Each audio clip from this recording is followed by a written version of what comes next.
This is my 2010 Peugeot RCZ HDI, and today I'm going to be testing out if this Kingbolen works with the RCZ. It claims to work with all other types of models from 1996 onwards. So let's see if this is any good. This is how it comes. It's in like a cellophane wrapper. Here are the instructions. It's telling you that it's got full OE level diagnostics. It's also compatible if using a smog machine. It also helps with bi-directional control. You can turn your electric windows up and down, etc. Which on something so small, if it claims to do this is actually a really powerful little tool. Here is some more information. It's made in China. There is also a link to their website here, which is actually broken. They've also got a Facebook page and a YouTube channel. It has got a serial number as well. It also has a little fabric tag here. Okay, so let's get this thing unboxed.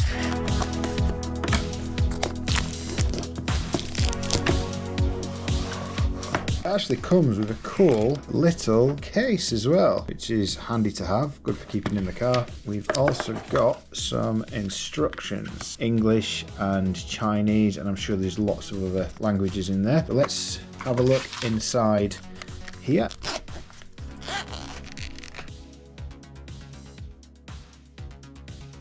So this looks quite well made. It's in like a gloss plastic. It's got like a silver backing as well. And then there's also LED light. Here's some more information about it, the voltages, etc. I suspect these are lights that flicker on the side here, and this is obviously where it clicks into your OBD, so it may even click to hold itself in. It's quite a nice little package. It seems sturdy enough. I think you could get away with dropping this and it'd be fine. Okay, so I found the English bit. It's telling you to scan the QR code here and then download the app. It's telling you then to activate it because you get unlimited updates, which is a fantastic feature for any diagnostics tool. It then tells you to insert it into the car, and it's giving you some areas where it possibly could be on the car. And then it's basically telling you how to find the Bluetooth device, and then it's saying to start the software on your phone, and then there's a little bit about the warranty there. Let's scan this into my phone.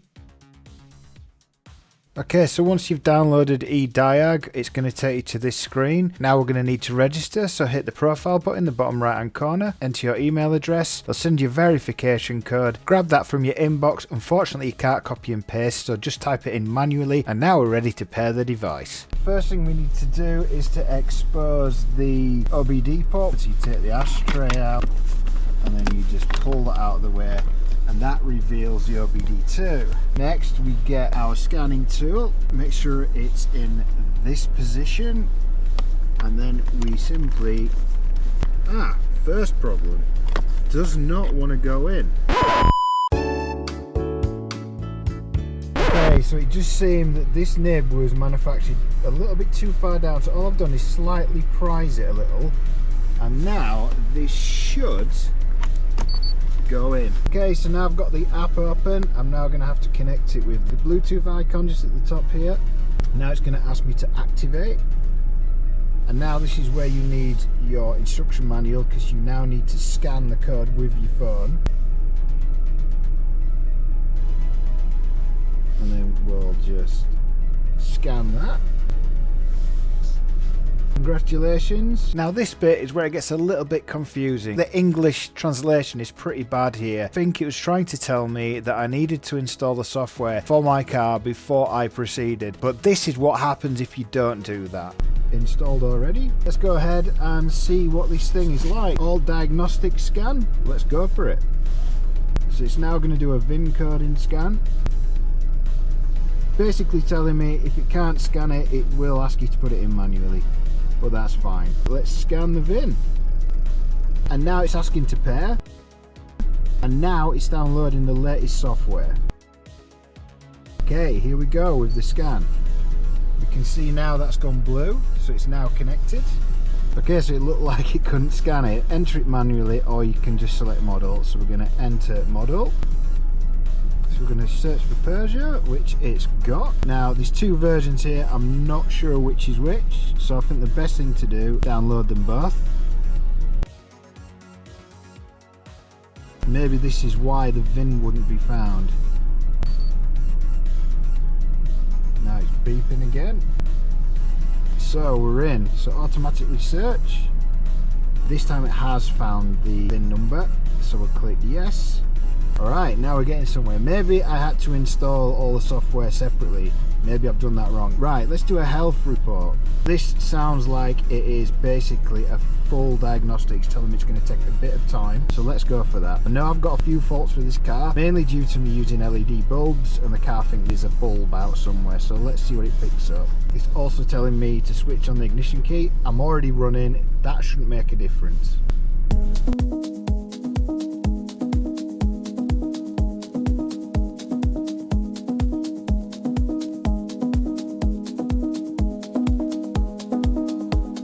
Okay, so it has found 3 abnormal faults. That took about 2.5 to 3 minutes, and you can see everything that's normal, it's put into a category, and everything that isn't, it's kind of... I've no idea why it kicked me out. It took me back to the main menu again. That's a little bit annoying. I've still got to wait for the whole thing to go through again. A few minutes later. Okay, so I'm back again. I have no idea why it kicked me out, but it took me right back through it all again. Right, let's go into the BSI.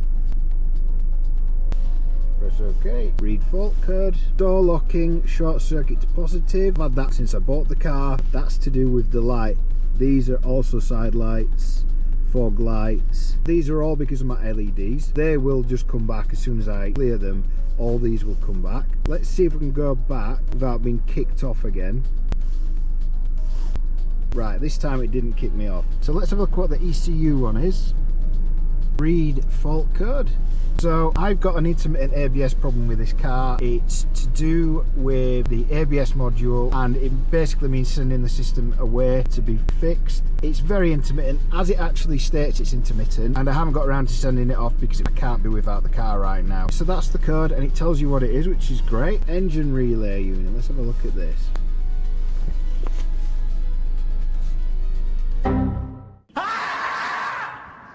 And it kicked me off again. This is getting a little bit annoying. One eternity later. I'm back in again. We're now going to go to the engine relay. This thing is a little bit slow, but for 100 quid compared to like something that's about 500 quid, you can't really complain. Okay, let's read the fault code. Yeah, that's because of my LED lights. You can also do a report, which will generate in a PDF. You can add notes if you want to. Let's see if it does all of them. This seems to do it for that particular module, but I suspect you'll probably be able to do it for the whole lot. Let me just go back. Hopefully it doesn't kick me out again, because that really is a pain in the backside. Yes, you can. So if you go to report, you can actually send yourself a full professional report, which is actually quite good. You have everything here on every module, and you can generate a PDF. That's really good, especially for something around this price bracket. Right, let's see if it clears all the codes. Let me just turn the engine off, put it back on the on.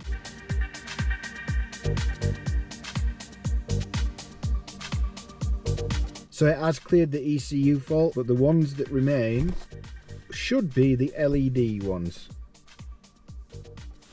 So yeah, that's my lock-in, that's my fog lamps, which are in the BSI. And then if we go back, it's the engine, again, just my bulbs. So yeah, it's good for that, definitely. Okay, let's see what activation cool things we can do. You have to do selection. Something I have just realized is this tool can even do the Eloy's fluid, something even my professional tool can't do. Windscreen wipers, for instance. Let's see if this will allow us to make the windscreen wipers come on. This will prove the bi-directional features on this car. Control of windscreen wipers on low. So let's see if it works.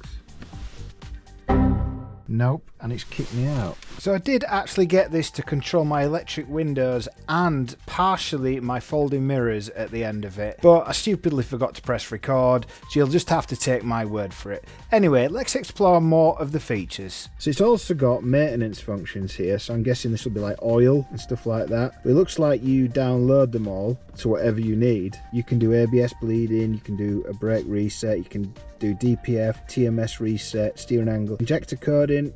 This is actually really powerful if it works.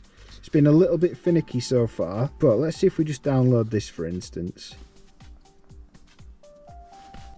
So it looks like you have to download each individual function for your particular car. Once you've done that, you can perform any one of these functions. Do I recommend this Kingbolen? If you had something like this in your glove box, because it's small enough to have as an emergency backup, I think this will get you out of a lot of trouble. For professional diagnostics, I think it would get on your nerves a bit because it's a little bit finicky. It takes a little while for the scan and some of the functions to work, and not all the functions do actually work. But overall, for the price, I think it's a really powerful tool to have as a DIYer. If you don't mind waiting a little bit, maybe they can improve the software for Peugeot. If you are interested in this product, I'm not sponsored by these guys, but I can give you a 5% discount code on it, which I'll display here.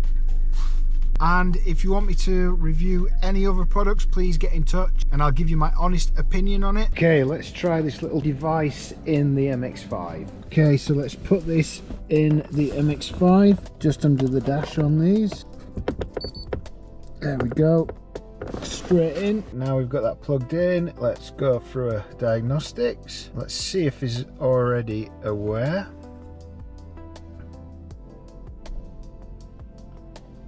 Ah, so it's automatically detected it needs software from Mazda, which is really clever. Oh wow, it's a lot faster. It went really quick through there, so let's do a health report. Now this is a lot quicker. Now the reason for that is obviously being an older car, it doesn't have as many modules as a modern car. So let's see what the problem is. I think I know about these. Okay, let's read the fault code. Okay, I know about these faults.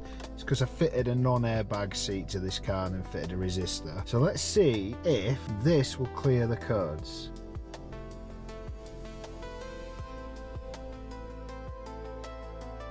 There, it's done it. Fantastic. Now, being an older car, obviously you can't do bi-directional, and that's nothing to do with this. This is to do with the car itself, but you still can do stuff like your ABS bleeding and stuff like that. This car doesn't even have a service light. It's a lot quicker on an older car for sure. Obviously you can't do bi-directional with these. Just don't think these cars will have the ability to do that. Older stuff, I can't fault it really. It does the basic things that you need it to do. It's very good for something like that, but obviously mine being slightly newer, there's so many modules in cars from say like 2010 onwards. I can understand why they're a bit slower. If you don't mind having a bit of patience, it's very powerful. There's just a few more niggles in there that they need to iron out. I think you can actually contact them, so they may be able to make things better just by reporting it. Who knows? On a Mazda MX5 from 2007, it's absolutely fine. Thanks ever so much for watching. If you found this video helpful, please don't forget to like and subscribe, and I'll see you on the next one.